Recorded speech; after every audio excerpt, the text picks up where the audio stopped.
ويا عيني يا عين على الكليجة، جابت العيد واجت. ومرحبا واهلا وسهلا فيكم فيديو جديد وبوصفة جديدة. ووصفتنا لليوم كليجة عراقية، وبما انه نحن قلنا كليجة فاكيد معناها اجت العيد. وقبل ما يجي العيد احب اهنيكم واقلكم كل عام وانتم بالف خير وصحة وسلامة، وينعاد عليكم بالخير والبركة، وربي يتقبل منا ومنكم الطاعات، وان شاء الله كل سنة وكل عام وانتم طيبين وبالف خير وسلامة. وتعالوا معي هلأ لنحضر العجينة. عندي كيلو طحين، لكل كيلو طحين بحتاج نص كيلو سمنة. فيك تحطي ربع كيلو سمنة وقالبين زبدة. الكل قالب ما يعادل 250 جرام. ومعلقة كبيرة هيل،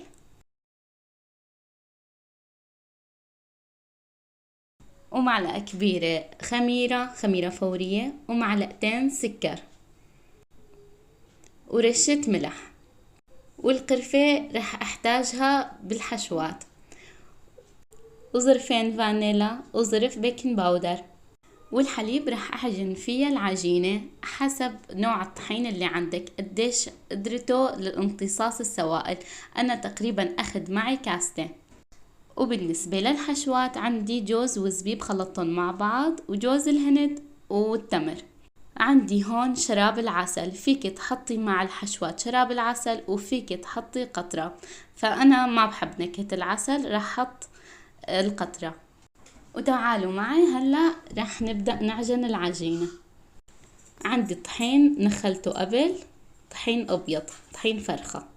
هلا رح ضيف عليها كل مواد الجافة والسمنة دوبتها، الهيل، الخميرة، والسكر، رشة ملح،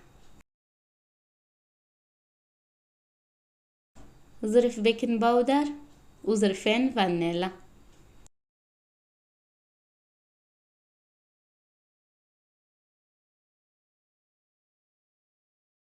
رح اخلط مواد الجافة كلياتهم مع بعض، والسمنة دوبتها رح ضيف عليها السمنة تدريجيا. هون بعد ما دوبت السمنة هلا رح افرك الطحين بالسمنة، فرك مو عجن، تفركوها فرك بكف ايدكم.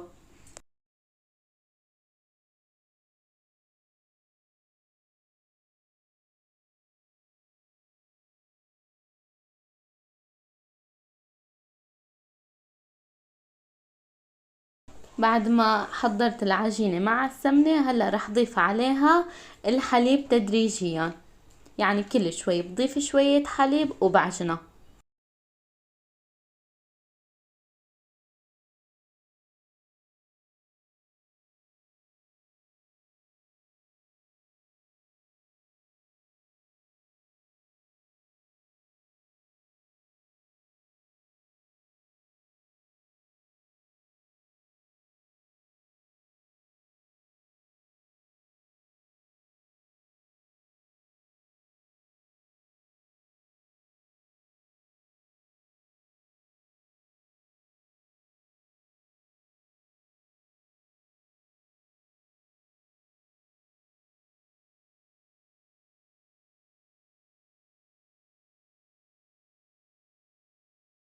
وبعد ما عجنت العجينة كتير منيح قسمتها لأربع أقسام. لاحظوا العجينة عندي ممتازة ناجحة 100%.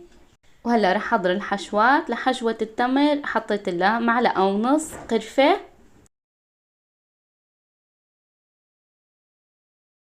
ومعلقة زيت نباتي، ورح احط لها معلقتين او 3 سمسم.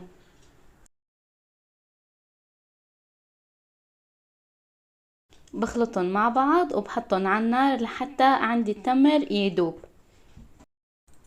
وهون التمر عندي جاهز. لاحظوا كيف قوامها، لازم تكون قوامها هيك. هلا راح اضيف القرفة على جوز الهند وعلى الجوز والزبيب، وراح احط لهم تقريبا كل واحد معلقتين قطرة، وبخلطهم سوا كتير منيح لحتى يتجانسوا مع بعض. طبعا الحشوات حسب الرغبة، فيكي تحشي فستق حلبي كمان، وفيكي تحشي حلقوم، راحة حلقوم كمان طيبة كتير.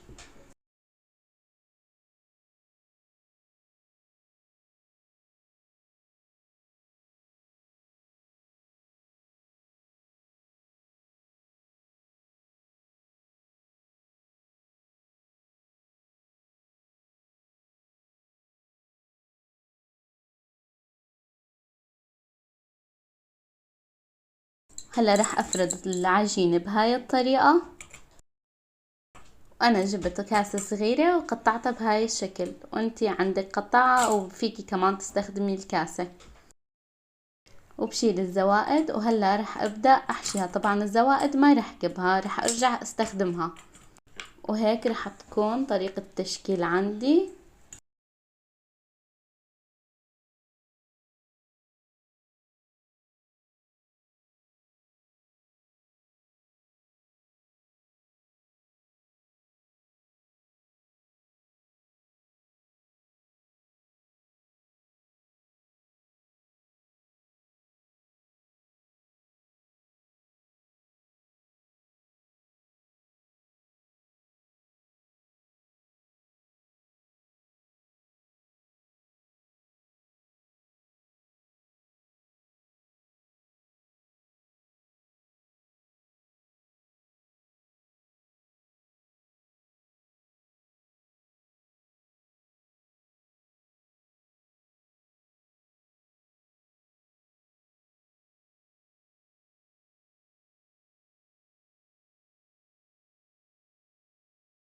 وبالنسبة للعجوة، يعني التمر، عجوة التمر، فردت العجينة كمان بنفس الطريقة. وهلا رح افرد عليها العجوة.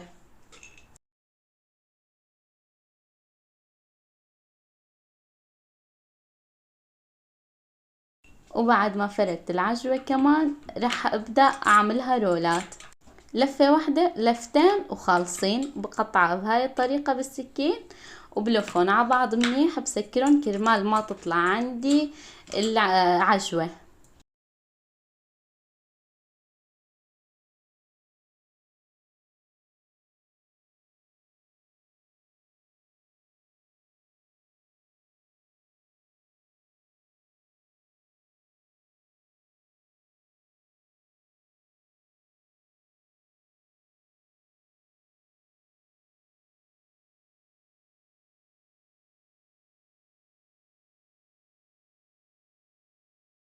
وانا قطعتها بهاي الطريقة. شوفوا ما احلاها وما اظرفها، كتير حلوة ومناسبة للعيد. وهلأ رح ادهن الوش بالبيض. حطيت للبيض ظرف فانيلا كرمال ما تعطيني ريحة الزنخ. ورح رش عليهم شوية سمسم، ورح دخلها على الفرن درجة حرارة 180 محمم مسبقا. وهيك كان شكلها النهائي، وبتمنى تكون عجبتكم. وإذا عجبتكم وصفتي بتمنى تعملوا اشتراك لقناتي وتفعلوا زر الجرس يوصلكم كل شي جديد. ويا عيني يا عين، أحلى وأطيب كليتش عراقية، جربوها ما بتندموا. وتضلوا بخير وبصحة وبسلامة. بشوفكم فيديو جديد.